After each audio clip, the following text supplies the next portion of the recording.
నమస్తే. నేను మురళీధర్. ఆంధ్రప్రదేశ్లో జిల్లాల పునర్విభజన ప్రక్రియ మరోసారి తెరపైకొచ్చింది.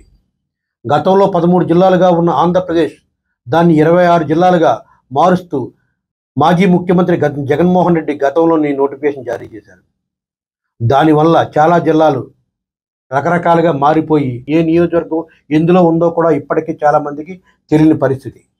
ఇప్పుడు మరోసారి చంద్రబాబు నాయుడు గవర్నమెంట్ ఈ జిల్లాలు మరొకసారి పెంచాలని చెప్పేసి నిర్ణయం తీసుకున్నట్లు వార్తలు వస్తున్నాయి. ఉమ్మడి పశ్చిమ గోదావరి జిల్లా విషయానికి వస్తే గతంలో 15 నియోజకవర్గాలు 2 పార్లమెంటు స్థానాలు పరిధిలో ఉండే ఈ జిల్లా 3 ముక్కలుగా మారిపోయింది. ఏలూరు పార్లమెంటు పరిధిలో ఏలూరు జిల్లాగా ఏర్పాటు చేశారు. అదేవిధంగా నరసాపురం పార్లమెంటు పరిధిలో ఉన్న 7 నియోజకవర్గాలని భీమవరం కేంద్రంగా పశ్చిమ గోదావరి జిల్లా ఏర్పాటు చేశారు. అయితే మిగిలిన 3 నియోజకవర్గాలు రాజమండ్రి నియోజకవర్గం అంటే పార్లమెంటు పరిధిలో ఉన్న తూర్పుగోదావరి జిల్లాలో కలిపారు. ఏలూరు జిల్లాలో ఉన్న నూజివీడిని మరో జిల్లా కేంద్రంగా ఏర్పాటు చేస్తామని చెప్పేసి వార్తలు అయితే వినిపిస్తున్నాయి. నూజివీడిని జిల్లా కేంద్రంగా ప్రకటిస్తే దానివల్ల కలిసి వచ్చేది ఏమీ లేదని చెప్పేసి రాజకీయ విశ్లేషణలు అంచనా వేస్తున్నారు. యాక్చువల్గా మార్చాలంటే పోలవరం, కుక్కునూరు, ఏలూరుపాడు, జంగారెడ్డిగూడెం ఈ ప్రాంతాలను కలిపి ఒక జిల్లా ఏర్పాటు చేస్తే ఆ ప్రాంత ప్రజలకు, ఏజెన్సీ ప్రాంత ప్రజలకు మేలు జరుగుతుందని చెప్పేసి ఎప్పటి నుంచో వాదన అనిపిస్తుంది.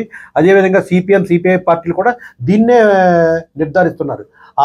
అది జిల్లా కింద చేస్తే ఆ ప్రాంత ప్రజలు సుదూర ప్రాంతానికి వచ్చి జిల్లా కేంద్రానికి వచ్చి పనులు చేసుకునే పరిస్థితి తగ్గుతుంది అని చెప్తున్నారు. ఆ పని వదిలేసి ఇప్పుడు నూజివీడు కేంద్రంగా మారుతా అని చెప్తున్నారు. దీనివల్ల ప్రజలకు పెద్దగా మేలుగా కలిసి వచ్చే విషయం అయితే ఎక్కడ లేదు. అయితే ప్రభుత్వం తీసుకున్న నిర్ణయానికి ప్రజలందరూ బొద్దులై ఉండవలసిందే. ప్రభుత్వం వాళ్ళ పరిపాలనా విభాగానికి తగ్గట్టుగా వాళ్ళు మార్పులు చేర్పులు చేస్తూ ఉంటారు. అయితే ప్రతి రాజకీయ పార్టీ ఈ నియోజకవర్గాలను విడదీయడంలోనూ ముఖ్యంగా చాలా ప్రముఖ పాత్ర వహిస్తున్నాయి. దీనివల్ల రాజకీయంగా వాళ్ళకి కలిసి వచ్చేది ఏంటంటే రాజకీయ నిరుద్యోగాన్ని తప్పించడానికి కలిసి వచ్చే అవకాశంగా చెప్పుకోవచ్చు. ఇప్పుడు త్వరలో 2027లో నియోజకవర్గాల పునర్విభజనలో భాగంగా ఈ జిల్లాలు పెరుగుతున్నట్లు కూడా ఒక సమాచారం అయితే ఉంది. ఈ జిల్లాకు చెందిన ప్రజాప్రతినిధులు ఇప్పుడే ముఖ్యమంత్రిని కలిసి ఈ జిల్లాకు జరుగుతున్న అన్యాయాన్ని కూడా చెప్పాల్సిన బాధ్యత అయితే ఉంది.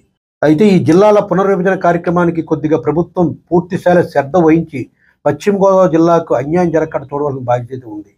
నూజివీడు జిల్లా కేంద్రం ఏర్పాటు చేయడం వల్ల ఈ జిల్లా ప్రజలకు వచ్చే నష్టమేం లేదు. కానీ జంగారెడ్డిగూడెం, అదేవిధంగా పోలవరం, కుక్కునూరు, ఏలేరుపాడు మండలాలు అంటే మన తెలంగాణ నుంచి కలిపిన మండలాలు, ఆ చుట్టుపక్కల ప్రాంతాలు కలిపి ఒక జిల్లా ఏర్పాటు చేస్తే మంచిదని చెప్పేసి రాజకీయ మేధావులు, విశ్లేషకులు అందరూ విశ్లేషిస్తున్నారు. ప్రభుత్వం దీని మీద అటువంటి చర్యలు తీసుకుంటే మంచిదని చెప్పేసి ఆశిద్దాం.